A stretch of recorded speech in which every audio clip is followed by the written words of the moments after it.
Today in World War II, November 21st, Heinrich Himmler kidnaps a couple of British agents for nefarious purposes.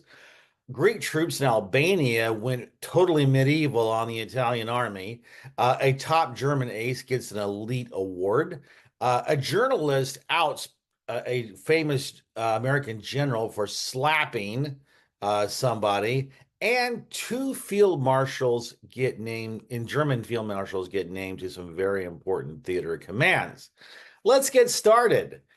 On November 21st, 1939, Heinrich Himmler decided that Hitler needed some more popularity in Germany, as if he wasn't already popular, and decided to kidnap two British agents in neighboring Holland and then make it look like they were responsible for some supposed assassination attempt against Hitler on the 8th of November, 1939. Listen, it was totally bogus. The British agents did not try to assassinate Hitler. The only danger that Hitler ever had from assassination during World War II was his own people. And of course, it eventually ended up with one of the most famous assassination attempts that happened back in 1944, but I digress. It is interesting if you step away for a second and think about this from a political point of view. What does it say about a country and a regime where you try to boost the leader's popularity by faking assassination attempts? Think about recent U.S. history and ponder about that. Okay, so this was still during what they call the phony war period of the Western Front. War was declared on September 1st. Germany had invaded Poland and took them about a month to conquer Poland, and then from that time until March of 1940, wasn't much going on on the Western Front. So, not a lot of news, not a lot of stuff happening, but these kind of shenanigans were going on they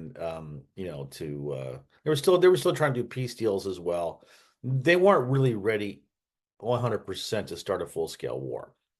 Uh, but I hope that you are ready to start a full-scale subscription to my YouTube channel. I love when people, obviously I like to get subscribers. You need to be notified whenever I drop a new video. I drop them every day. So don't forget to subscribe and click on the little button, the little bell button, and go ahead and make sure that you're notified whenever I drop a new video. Today, on November 21st, 1940, the Greek army, boy, they laid the lumber on the Italian Ninth Army in Albania. The Greeks took about 2,000 Italian prisoners, captured, well, over 100 artillery pieces, 600 machine guns, and it is breathtaking how horrible the Italians were. At least the army, how bad they were at warfare, and talk about uh, what do they say? It's a cowboy saying, too much hat, not enough head. That's what the Italians were like. Their navy was okay. They were pretty good. And I'm not saying the Italians weren't brave. Please don't. I would never denigrate them when it comes to that. It's just that the troops were not led very well, and they weren't very well trained, and they were thrust into a war that the populace did not want, and they behaved accordingly. Now the Air Force was very brave. They had inferior equipment, and that was proved when eventually, during the Battle of Britain, Mussolini wanted to send some of his Air Force to the Battle of Britain, and they attacked Brits a few times, and they were brave. The British pilots said they were completely brave, but it was easy to shoot them down because their equipment was obsolete. So getting back to Greece, the Greeks fought like tigers, and you remember that the Italians had invaded Greece. The Greeks not only beat them off in their own country, but then they staged a very successful counterattack and drove into Albania, which the Italians had occupied earlier. And if it wasn't for the Germans coming in and saving their butt, Italians would have been driven back into the sea. Well, if you like the Italians bringing getting the lumber taken to their head by the Greeks, then obviously you should like this video. And please comment on it as well, because I love engagement. I love to engage with anybody except trolls. So don't forget, click the like button and leave a comment. I'd love to hear what you think about these events and my take on them. All right, on November 21st, 1941, German ace Hans-Joachim Marseille was officially awarded the Knight's Cross in Gold. At the time, it was the top award for valor in the German military. He was a fighter pilot in the North African campaign. He did fight in the Battle of Britain, but he was still a very young pilot, inexperienced. He really didn't do much damage there. It wasn't until that he was transferred to the North Africa Luftwaffe during the North African campaign is really he came into his own. Marseille was an interesting fella. He was famous for kind of a bohemian lifestyle. In his biography, it is disputed whether he was anti-Nazi or not. At the very minimum, he seemed to have a very he was very chivalristic when it came to combat. He his enemy was a machine, not the man. There's cases of where he would fly over British air bases and drop notes to let them know where one of his victims, their colleagues, was found, so they could retrieve the body. In fact, Goering had to forbid him from doing that. But that, he did try to be chivalrous, and it was interesting. Now, he was considered one of the masters of the deflection shot. And that's where it's like shooting skeet, where you don't shoot at the target, you shoot ahead of the target, and you estimate, that your bullets are going to arrive at the same time that plane comes by. And he just shot a lot of planes. I think he had 158 victories before he was killed. He was not shot down. He was killed in a plane crash. His engine had some problems, and he tried to crash land it, and he did not survive the landing. On November 21st, 1941, an American journalist, Drew Pearson, publicized George Patton's famous slapping incident that occurred on, November 21st, 1943. Journalist Drew Pearson publicized George Patton's famous slapping incident of August 1943. Patton was in charge of the North African and the Sicilian campaign. He was, if you know anything about Patton, he was very aggressive, and he did not believe in battle fatigue or shell shock. We call it now PTSD. So for him, anybody that was not physically wounded and was in a hospital was a coward and a borderline traitor. And Patton liked to visit wounded soldiers. And in Sicily on the 3rd of August, he went to visit this hospital of wounded soldiers, and he saw this American soldier who was there with no visible wound, and he inquired as to what the deal was. Why was the soldier here? And he was told that he had battle fatigue, and Patton went into a rage and cussed him out, said he was a coward, a traitor, and slapped him upside the head. And this did not leak out immediately, but eventually this journalist, Drew Pearson, had heard about it and decided to go public with it to newspapers in America.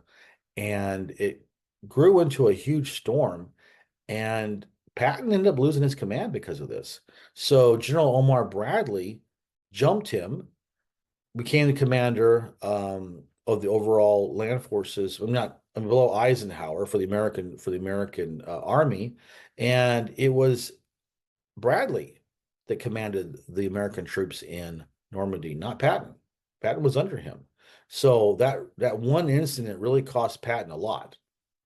And finally, on November 21st, 1943, two German field marshals were assigned command to very important theaters for the Germans. Field Marshal Kesselring was appointed commander of all German forces in Italy, and Field Marshal Rommel, which we all know from, well, he was played a leading role in the invasion of France, and of course he came into his own in as commander of the North Africa, the Africa Corps in in 1941.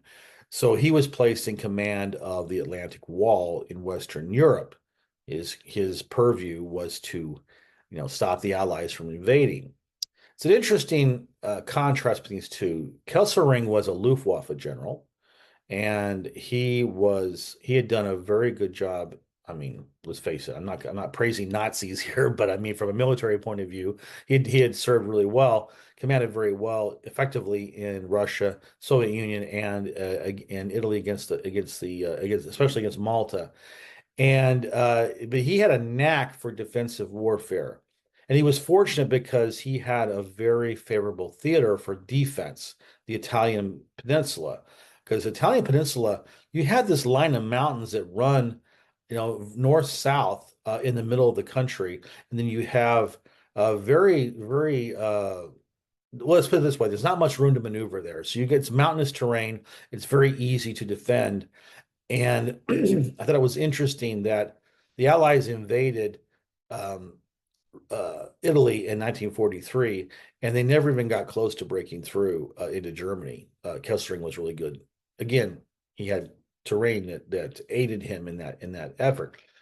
Rommel, on the other hand, was given command of the Atlantic Wall, which stretched from Norway all the way to the Spanish border.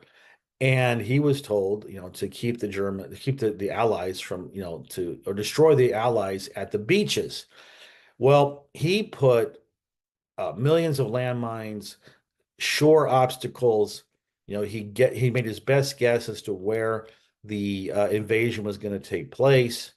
It was about 50, well, it was like 80 80% likely it was going to be in the Pas de Calais. And then they always thought 20% would be in Normandy.